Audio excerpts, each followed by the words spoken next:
over the years, we know that IAPHL has been offering and rendering value and services to us as members. That means that each member has been supporting another member, another colleague has been supporting the other colleague to grow and make the work that we do better.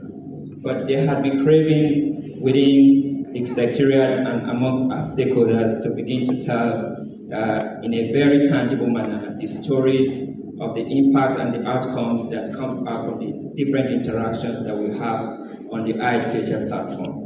And you know, if you check community of practice all over the world, it becomes very difficult for you to begin to put data to the impact or the outcome of community of practice. But we have decided to begin to tackle this by taking some initial steps to tell the story of IAPHL. So today I'll be using gender inclusion as a part, as a driver in our journey to resilience, to begin to tell the story of IAPHL. Because while we were thinking about that, we checked a lot of parameters, and gender inclusion was part of it. And by the time we checked our data, we saw something that was rather either intriguing, interesting, or surprising. But I will present it to you so that we can share our thoughts about the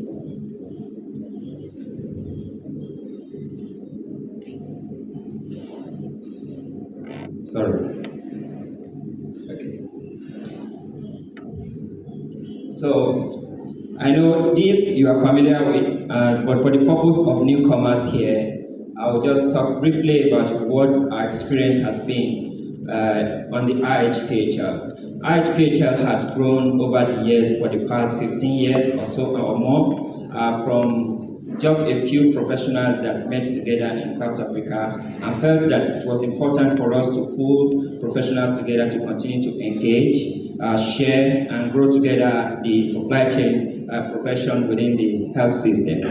So it started in 2007 with a couple of colleagues, maybe about less than 20, but now we have grown to 8,000 of dynamic members and plus, because we continue to grow every day. And our presence cuts across 150 countries in the world.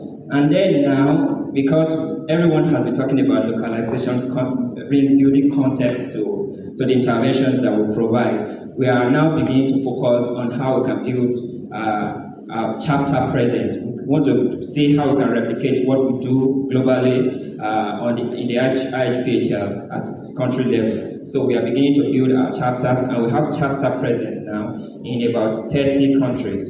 Currently we have 34 actually, though at different levels of maturity, but that's what we have. So in IAPHL, this is what we do. We share, we connect, and we grow together. And we have seen evidences that what we do at the country level has been contributing to the growth of supply chain profession and the ecosystem.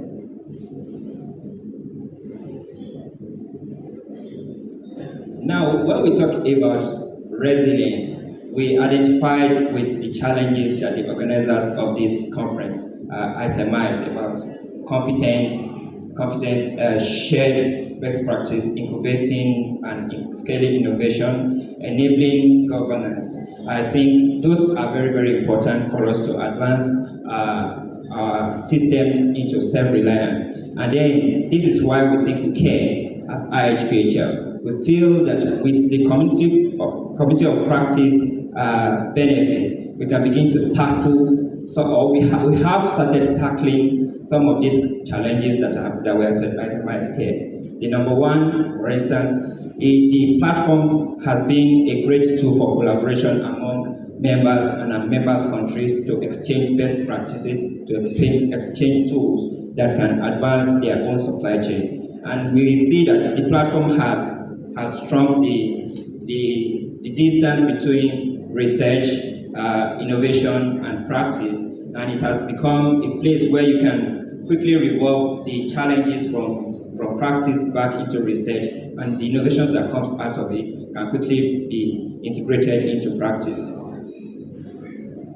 Then, of course, it has been useful both in government international development.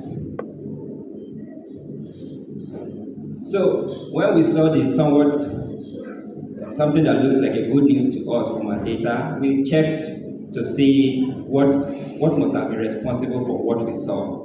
Then we checked, we noticed that these are the things that we have been doing. The most important tool or channel with which we engage on IAPHL is the Listserv, because it's a place where you can always come in, ask your questions, and people respond to you and give you the best answers they can. And you yield to those responses and return it back to us as an improved version so that other persons can take hold of it and use it again. So then we do webinars, technical calls, moderated discussions, advocacy, and others.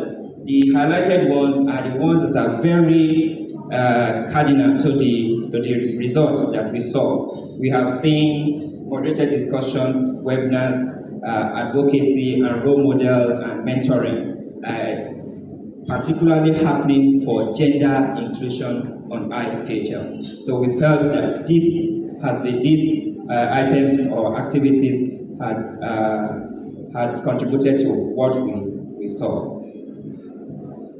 Then this is what we saw.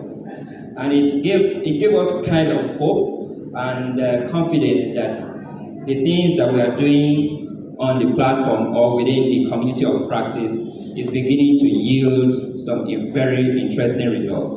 Yes, we've been clamoring around how we can stabilize the parity between men participation and women participation within the workforce. And then we are seeing some significant move towards convergence. And when we saw this, we felt like we should share with you and see what your thoughts are about what we saw. Just to make sure that we all understand, if we check the horizontal line on the far left now, it's the highest number of experience, the membership with the highest number of experience.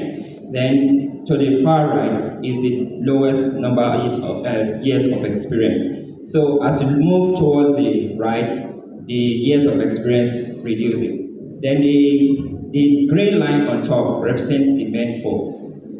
Among the members that have 41 years of experience and more, we have about 75% of them to be men.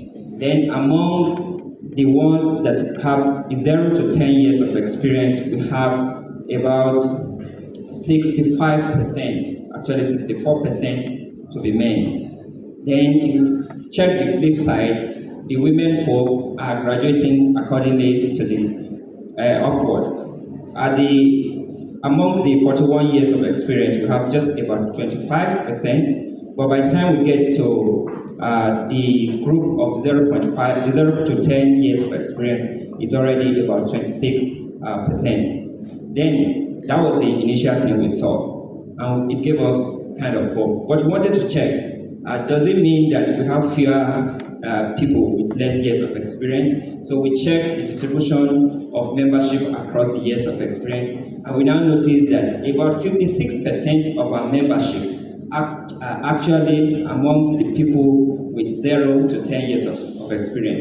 So this is what it tells us, that the things that we have been doing, we checked on the Listserv, and since 2012 till 2022, there have been a series of interventions, moderated discussions, webinars that had happened on the IAPHL platform, and we believe those are the things that had contributed to what we saw in the membership. Now, the question is, does this represent what happens in your practice, in your organization? Because these are members of IAPHL. Members of IAPHL are members of your staff, we assume. We assume that they are members of your staff. But does this graph represent the workforce of your organization or within your country? Does this graph represent the workforce of supply chain? So, when we were thinking about presenting this to you, we thought about it that, so what does it mean? Why should we care about presenting gender inclusion as a means to resilience? So we checked to see who else had talked about it? Then we saw that the USAID had talked about it, had made mention that, okay, it's a path to sustainability, to stability and growth development. Then the World Bank Group did the same thing. Then we also know that when the workforce of the health system represents or reflects the population, it makes the service within the health system more accessible to the people. So if we have a workforce that represents the women folks more, it makes the health system more accessible to the women. And that's why we think that we should care, and that's why we think that this house should care about gender inclusion. So as I close, I will invite you to join us. You will know that in IAPHL, there are no exactly right or wrong answers. We just ask questions and people respond based on their best knowledge or best practices that they have experienced. So we just invite you, instead of concluding and telling you that this is it, we would rather ask you, is it? So that's why we are calling you to reflect and say, what barriers to inclusion do you observe or have you observed in your experience?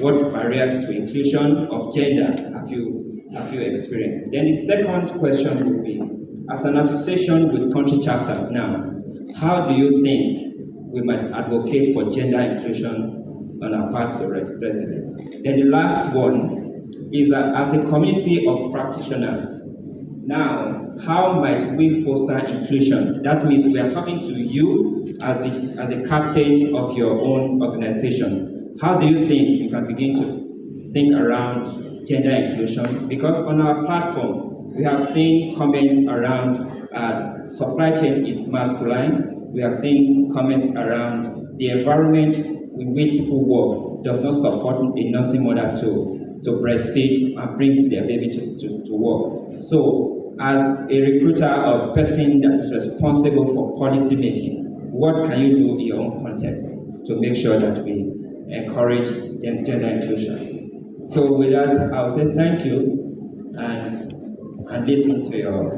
comments.